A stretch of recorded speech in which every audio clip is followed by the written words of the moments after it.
Hello friend, BSc nursing 7 semester में हम पढ़ रहे हैं कम्युनिटी हेल्थ नर्सिंग। आज का टॉपिक है नोजिया एंड वॉमिटिंग। तो नोजिया जो होता है सेंसेशन ऑफ इनइजीनेस एंड डिस्कम्फर्ट, मतलब कि जो नोजिया होता है ये अनइजीनेस हमको लगता है और डिस्कम्फर्ट लगता है अपर स्टमक में, और जब कंटेंट बाहर निकलता है तब हम उसको वॉमिटिंग कहते हैं। तो वॉमिटिंग जो होता है वो माउथ के द्वारा गैस्ट्रिक कंटेंट का फोर्सफुल बाहर निकलना ही वॉमिटिंग कहलाता है। मतलब कि माउथ के द्वारा गैस्ट्रिक कंटेंट, मतलब कि जो खाना है, जो पानी है, गैस्ट्रिक कंटेंट जो फोर्सफुली बाहर आता है उसे हम वॉमिटिंग कहते हैं। अब हम देखते हैं क्योज क्या है, उसकी डायग्नोसिस क्या है नोजिया और वॉमिटिंग की। तो सबसे पहले कंडीशन जैसे कि गैस्ट्राइटिस, मतलब कि स्टमक में इन्फेक्शन हो गया, गैस्ट्रोइंटेराइटिस, स्टमक और इंटेस्टाइन में इन्फेक्शन हो गया, पेप्टिक अल्सर डिजीज़, मतलब कि पेप्टिक अल्सर बन गए हैं, गैस्ट्रो आइसोफेजियल रिफ्लक्स डिसीज हो गया जिसे हम GERD कहते हैं, एंड बावल ऑब्स्ट्रक्शन। अगर बावल ऑब्स्ट्रक्शन हो गया है, बावल रुक गया है, ये लीड करता है नोजिया एंड वॉमिटिंग। इस कारण से नोजिया और वॉमिटिंग होता है। अब अगर gastritis, gastroenteritis, peptic ulcer disease, gastroesophageal reflux disease, इन सब की अगर कंडीशन है तो हम डायग्नोसिस क्या करेंगे? तो हम इसकी डायग्नोसिस करेंगे, इंडोस्कोपी करवाएंगे, इमेजिंग स्टडीज़ करवाएंगे और लेबोरेटरी टेस्ट करवाएंगे। अब दूसरा कारण नोजिया और वॉमिटिंग का हो सकता है कि वायरल और बैक्टीरियल इन्फेक्शन अगर गैस्ट्रोइंटेस्टाइनल ट्रैक्ट में आ गए हैं, अगर वायरल और बैक्टीरियल इन्फेक्शन का अटैक यूरिनरी ट्रैक्ट्स में हो गया है, अगर बैक्टीरियल और वायरल इन्फेक्शन रिस्पिरेटरी सिस्टम में हो गया है, तो ये क्योज करता है नोजिया एंड वॉमिटिंग। तो इसके डायग्नोसिस में हम क्या करेंगे? क्लिनिकल इवैल्यूएशन करेंगे, लेबोरेटरी टेस्ट करेंगे, इमेजिंग स्टडी करेंगे, जैसे कि जो उसको अप्रोप्रिएट हुआ वो हम करेंगे स्टडी। अगला कारण है नोजिया एंड वॉमिटिंग होने का मेडिकेशन, मतलब कि कुछ मेडिकेशन ऐसी होती हैं जो कि नोजिया और वॉमिटिंग को क्योज कराती है। मेडिकेशन जैसे कि कीमोथेरेपी ड्रग चल रही है, ऑफर्ड एंटीबायोटिक्स चल रही हैं, और कुछ साइकेट्रिक मेडिकेशन चल रही हैं, मतलब कि साइकेट्रिक मेडिसिन चल रही हैं जिसके साइड इफ़ेक्ट के कारण नोजिया और वॉमिटिंग हो रहा है। अब मेडिकेशन के कारण साइड इफ़ेक्ट हो रहा है नोजिया एंड वॉमिटिंग, तो इसके लिए हम क्या करेंगे? इसके लिए हम पेशेंट की मेडिकेशन लिस्ट को हम चेक करेंगे और उन मेडिकेशन को हम रिसेंट चेंज करेंगे जिससे कि नोजिया और वॉमिटिंग में बेनिफिट मिल सकता है। अब अगला कारण क्या है नोजिया और वॉमिटिंग का? यह है मॉर्निंग सिकनेस।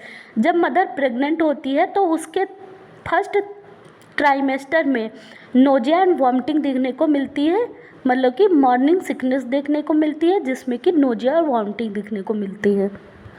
तो मॉर्निंग सिकनेस जो होता है ये अर्ली प्रेगनेंसी में मोर कॉमन होता है। क्यों होता है ये?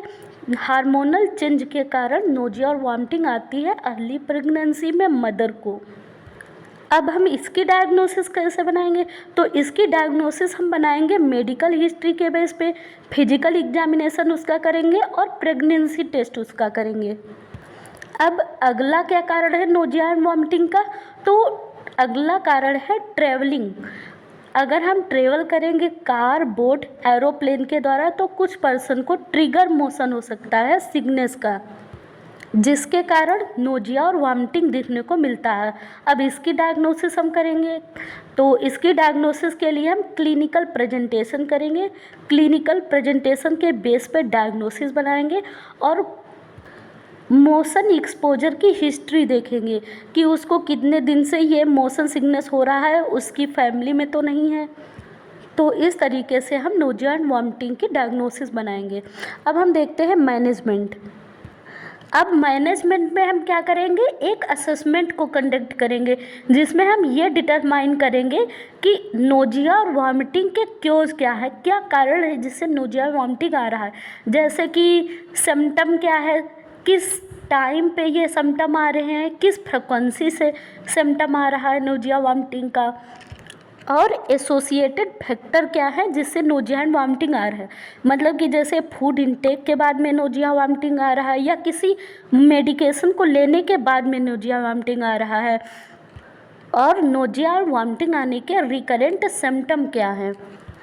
अब पेशेंट को नोजिया एंड वॉमिटिंग कंटिन्यू हो रहा है तो इससे उसका फ्लूइड लॉस हो जाएगा और फ्लूइड लॉस होने के बाद में उसका जो न्यूट्रिएंट इम्बैलेंस हो जाएगा और इससे पर्सन हाइपोवॉल्मिक शॉक में जा सकता है। तो इसके लिए हम क्या करेंगे, मॉनिटर करेंगे पेशेंट के फ्लूइड इनटेक को और उसके आउटपुट को, मतलब कि पर्सन ने कितना फ्लूइड लिया है, कितना फ्लूइड आउटपुट किया है, क्योंकि वॉमिटिंग के द्वारा डिहाइड्रेशन हो सकता है, इलेक्ट्रोलाइट इम्बैलेंस हो सकते हैं। तो इसके लिए हम क्या करेंगे, प्रोवाइड ओरल इंट्रावेनस फ्लूइड, मतलब कि हम ओरल फ्लूइड भी दे सकते हैं उसको और इंट्रावेनस आईवी फ्लूइड भी दे सकते हैं उसकी नीड के अकॉर्डिंग। क्यों इसको दे रहे हैं, क्योंकि हम उसके हाइड्रेशन को मेंटेन करने के लिए और इलेक्ट्रोलाइट बैलेंस को ठीक करने के लिए देंगे। ओरल फ्लूइड देंगे और आईवी फ्लूइड देंगे और एंटी एमिटिक मेडिकेशन को प्रिस्क्राइब करेंगे जिससे कि नोजिया और वॉमिटिंग कम हो जाए, बंद हो जाए। तो कॉमन एंटी एमिटिक ड्रग वो होती है जो नोजिया और वॉमिटिंग को कम करती हैं, बंद करती हैं। तो कॉमन एंटी एमिटिक ड्रग है ओंडासिट्रान, प्रोमिथाजाइन और मेटोक्लोप्रामाइड। और मेडिकेशन देने के बाद में हम ड्रग की इफ़ेक्टिवनेस को चेक करेंगे कि ये ड्रग कितनी इफ़ेक्टिव हो रही है नोजिया वॉमिटिंग में और इसके कोई साइड इफ़ेक्ट तो नहीं है, ये हम चेक करेंगे, मॉनिटर करेंगे। ऑफनली हम क्या करते हैं, स्मॉल फ्रिक्वेंट मील देते हैं। स्मॉल जल्दी फ्रिक्वेंट मतलब कि छोटे छोटे जल्दी मील देंगे एंड स्नैक देंगे जिसके कारण नोजिया और वॉमिटिंग मैनेज हो जाएगा। मतलब कि small frequent meal and snack जो होते हैं नोजिया वॉमिटिंग को मैनेज करने में हेल्प करते हैं। इनकरेज करेंगे पेशेंट को इजीली डाइजेस्टिव फूड लेने के लिए जिससे कि वो इजीली डाइजेस्ट हो जाए, जैसे कि क्रैक्स हो गया, टोस्ट हो गए, बनाना हो गया और राइस हो गया। और पेशेंट को हम ये कंसिडर करेंगे कि आप अपना डाइटरी मॉडिफिकेशन करिए, मतलब कि आप हैवी मील को अवॉइड करिए, लाइट मील लीजिए। अगला है कि पेशेंट की बॉडी को कंफर्टेबल पोजीशन में रखना चाहिए, मतलब कि हेड और अपर आर्म को जो है हेड और अपर बॉडी को अपर साइड में रखना चाहिए जिससे कि नोजिया में हेल्प मिल सके और जब वो पर्सन वॉमिटिंग के दौरान उसको एस्पिरेट करना, मतलब कि एस्पिरेट ना कर पाए, मतलब कि जो फूड कंटेंट है वो एयरवे में ना जा पाए। अब पहले का जो टॉपिक था एब्डोमिनल पेन, उसमें उसका कॉम्प्लिकेशन और रिफरल छूट गया था। तो एब्डोमिनल पेन को अगर ट्रीट न किया जाए तो उसका क्या कॉम्प्लिकेशन होता है ये अब हम पढ़ेंगे। अब नोजिया एंड वॉमिटिंग टॉपिक ख़त्म हो गया है। अब हम एब्डोमिनल पेन का जो कॉम्प्लिकेशन और रिफरल था, छूट गया था, वो अब हम पढ़ेंगे। तो अब हम देख रहे हैं कॉम्प्लिकेशन। तो सबसे पहले है पेरिटोनाइटिस। अगर एब्डोमिनल पेन को ट्रीट न किया गया तो एब्डोमिनल ऑर्गन में परफोरेशन भी हो सकता है। दूसरा है सेप्सिस। अगर इन्फेक्शन को प्रिवेंट नहीं किया गया तो ये इन्फेक्शन जो है ब्लड स्ट्रीम में जा सकता है। अगला है हाइपोवॉल्मिक शॉक। अब पर्सन को एब्डोमिनल पेन हो रहा है तो इससे वो फ्लूइड इंटेक तो करेगा नहीं। जब पर्सन फ्लूइड इंटेक नहीं करेगा तो सीवियर डिहाइड्रेशन हो जाएगा। सीवियर डिहाइड्रेशन के कारण और इंटरनल ब्लीडिंग के कारण हाइपोवॉल्मिक शॉक हो सकता है। अगला है ऑर्गन फेल्यूलर। तो प्रोलॉन्ग हाइपोपरफ्यूजन और इन्फेक्शन के कारण ऑर्गन फेल्यूलर भी हो सकता है। अब हम देख रहे हैं रिफरल। तो अगर सीवियर मतलब कि बहुत तेज़ अनरिलेंटिंग पेन चल रहा है और इनिशियल ट्रीटमेंट के द्वारा उसको कोई रिस्पांस नहीं मिला है तो हम रिफरल करेंगे। दूसरा है अगर साइन है एक्यूट एब्डोमेन का, मतलब कि एक्यूट एब्डोमेन के साइन हो रहे हैं, जैसे कि एब्डोमेन में रिजिड है, मतलब कि सॉलिड एब्डोमेन लग रहा है और टेंडरनेस प्रेजेंट है, तीसरा है हाइपोडायनमिक इनस्टेबिलिटी अगर है, मतलब कि हाइपोटेंशन हुआ है, ट्रेकिकार्डिया हुआ है, मतलब कि हाइपोटेंशन, लो बीपी हुआ है, ट्रेकिकार्डिया, हाई हार्ट रेट है, तो इस केस में हम रिफरल करेंगे।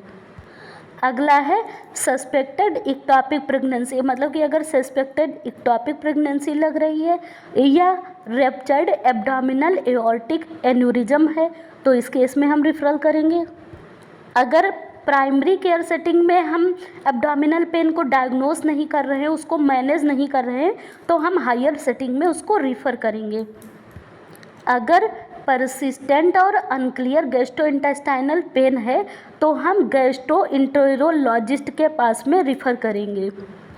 अगर सर्जिकल इंटरवेंशन की ज़रूरत होती है, रिक्वायर होती है, जैसे कि एपेंडाइटिस का केस है, कोलिसिस्टाइटिस का केस है, तो उसको हम सर्जन के द्वारा इवॉल्वेट करवाएंगे।